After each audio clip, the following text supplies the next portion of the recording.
Welcome back to Kittu craft crafting your curiosity. இன்றைக்கி நம்ம கிட்டு ஸ்கிராஃப்ட் சேனலில் ஒரு வேஸ்ட் ஆயில் டப்பாவை தான் நம்ம பொங்கல் கிராஃப்ட்டை ரெடி பண்ண போகிறோம். பொங்கல் டெக்கரேஷன்னே சொல்லலாம். அந்த மாதிரி ரொம்பவே சிம்பிளான கிராஃப்ட் தான் பண்ண போகிறோம். எப்படி பண்ணலாங்கிறத பார்த்துடலாமா? அதுக்கு ஃபஸ்ட்டு இந்த மாதிரி டப்பா இல்லைன்னா நீங்கள் பேப்பர் கூட எடுத்துக்கலாம், கலர் பேப்பர். நெக்ஸ்ட்டு இந்த மாதிரி டப்பா ஃபுல்லாக ரிமூவ் பண்ணிக்கோங்க. இதில் தான் நம்ம இன்றைக்கி பாட் ட்ரா பண்ண போகிறோம், பொங்கல் பானை ட்ரா பண்ண போகிறோம்.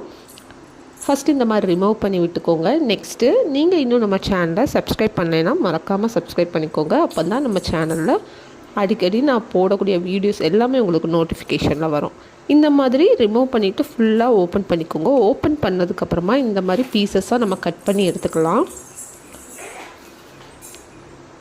ரொம்பவே ஈஸியான கிராஃப்ட் தான். இந்த மாதிரி அட்டையெல்லாம் கிடச்சிதுன்னா கண்டிப்பாக நீங்கள் ட்ரை பண்ணி பாருங்கள். பேப்பரில் கூட ட்ரை பண்ணிக்கலாம், கலர் பேப்பரில். பிகினர்ஸ்க்கு பார்த்திங்கன்னா இந்த கிராஃப்ட்டு ரொம்பவே யூஸ்ஃபுல்லாக இருக்கும். நெக்ஸ்ட்டு நம்ம ஒரு பாட் ட்ரா பண்ணி அதை கட் பண்ணி எடுத்துக்கோங்க. எடுத்துகிட்டு இந்த மாதிரி ட்ரா பண்ணிக்கோங்க. ட்ரா பண்ணிவிட்டு நம்ம கட் பண்ணி எடுத்தோன்னா நமக்கு அழகான பாட் கிடச்சிரும்.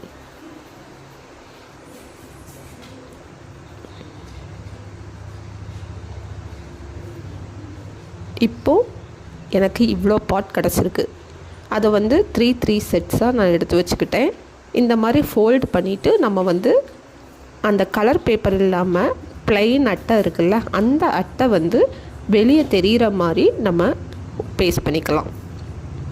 இதே கலர் பேப்பர்னால் நம்ம சும்மாவே ஒட்டி விடலாம். நான் வேஸ்ட்டு டப்பாவில் இருந்து பண்ணனால நான் இந்த மாதிரி பண்ணியிருக்கேன். நெக்ஸ்ட்டு இந்த மாதிரி பேஸ்ட் பண்ணிவிட்டு அதில் கலர் பண்ணிக்கலாம். கலர் பண்ணிவிட்டு அதில் பார்டர் மாதிரி கொடுத்துக்கலாம். இப்போ கலர் பண்ணியாச்சு. எல்லா பாட்லேயுமே கலர் பண்ணிட்டேன். கலர் பண்ணிவிட்டு ஒரு டெக்கரேஷனுக்கு வேண்டி இந்த மாதிரி ஒரு கோல்டு சீக்வன்ஸ் இந்த மாதிரி ஃபுல்லாக ஒட்டி விட்டுட்டேன். ஒட்டினதுக்கப்புறமா பார்த்திங்கன்னா கோல்டன் கலர் பெயிண்ட் எடுத்து பார்டர் நம்ம ஒட்டிக்கலாம். இதுக்கு நீங்கள் இந்த பெயிண்ட் தான் அப்ளை பண்ணணும்லாம் இல்லை, பாசி கூட அப்ளை பண்ணிக்கலாம். ஏதாச்சும் பாசியோ இல்லை சீக்வன்ஸோ அந்த மாதிரி கூட நீங்கள் பெயிண்ட் பண்ணிக்கலாம், நல்லாயிருக்கும். நெக்ஸ்ட்டு ஒரு பெரிய ஊசி எடுத்துக்கோங்க. ஊசியில் பார்த்திங்கன்னா நூல் போட்டுக்கிட்டு இது நல்லா காஞ்சதுக்கப்புறமா ஒரு ஊசியில் த்ரெட்டு இன்சர்ட் பண்ணிவிட்டு இதை நம்ம 3 கோக்க போகிறோம். இப்போ த்ரெட்டு போட்டதுக்கப்புறமா ஒரு பாட்டு இந்த மாதிரி உள்ளே தள்ளி விட்டுக்கலாம். தள்ளினதுக்கப்புறமா பார்த்திங்கன்னா ஒரு காட்டன் பீட்ஸ் எடுத்து அதையுமே கோத்து விட்டுக்கலாம். இது நம்ம கம் அப்ளை பண்ணி தான் நிற்க வைக்கணும்லாம் இல்லை, ரொம்பவே ஸ்ட்ராங்காக இருந்துச்சு. அட்டைனால ரொம்ப ஸ்ட்ராங்காக இருந்துச்சு. ஸோ எனக்கு ரொம்ப ஈஸியாக இருந்துச்சு. இப்படி ரெண்டையுமே ரெடி பண்ணியாச்சு. இப்போது நம்மளோட பொங்கல் கிராஃப்ட் ரெடி ஆகிடுச்சு. கண்டிப்பாக நீங்களும் இதே மாதிரி ட்ரை பண்ணி பாருங்கள். இந்த டெக்கரேஷன் ஐட்டம் உங்களுக்கு பிடிச்சிருந்துச்சுன்னா கண்டிப்பாக இந்த திங்ஸ் வச்சோ இல்லை பேப்பர் வச்சோ கண்டிப்பாக ட்ரை பண்ணி பாருங்கள். இந்த பொங்கல் கிராஃப்ட் உங்களுக்கு ரொம்ப பிடிச்சிருந்துச்சுன்னா நம்ம வீடியோக்கு ஒரு லைக் போட்டுக்கோங்க.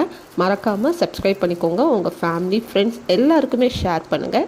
இன்னும் நம்ம சேனலில் பொங்கல் வீடியோஸ் நிறையவே அப்லோட் பண்ணிகிட்ருப்பேன். அதை மறக்காமல் பார்க்கணுன்னா நம்ம சேனலை சப்ஸ்கிரைப் பண்ணிக்கோங்க. பெல் ஐக்கானையும் கிளிக் பண்ணிக்கோங்க. அப்போ தான் நான் அப்லோட் பண்ண உங்களுக்கு நோட்டிஃபிகேஷன் வரும். இப்போ நம்மளோட அழகான பொங்கல் கிராஃப்ட் ரெடி ஆகிடுச்சு.